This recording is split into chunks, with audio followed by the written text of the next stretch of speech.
Back YouTubers.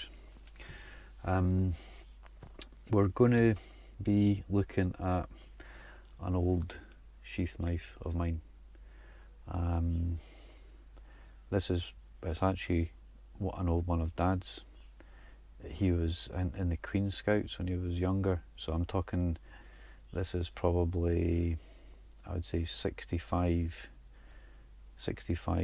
maybe 60 at the least years old.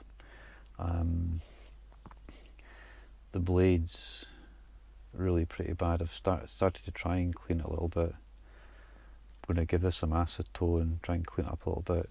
We're using this kind of sort of cheaper Dremel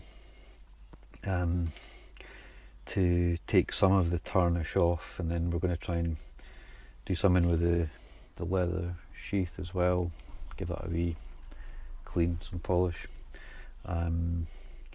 And yeah, it's got a nice 90°, so I can use that on my striking rod as well.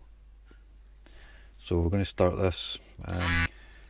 I've changed the rotor to this wee sandpapery thing.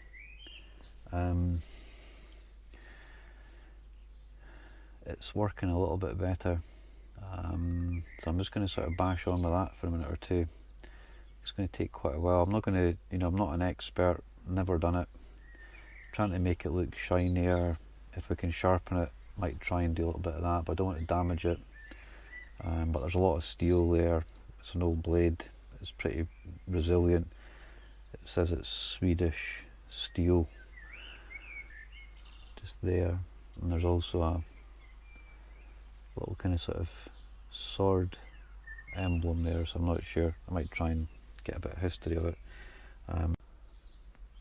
Okay guys, getting there now. So we use a combination of sandpaper,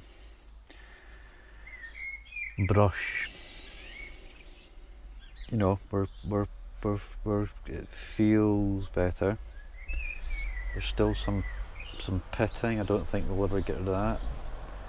I've got the brush on the bottom. It's starting to feel like a knife again. It's feeling clean. It's going to be really nice to use. I'm going to work on the handle a little bit with some toothbrush, some acetone, give this a little lick, see how we get on. But I had 800, 1200 grit, keeping it going without, I don't want to damage it. I don't think I have. I think it was really pretty badly pitted and worn, but it's going to end up being a really nice tool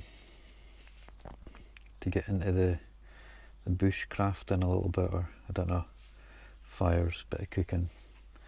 So yeah, if you're enjoying, like and subscribe, and hopefully once we get out of lockdown we'll be a bit more free to kind of get into the woods again.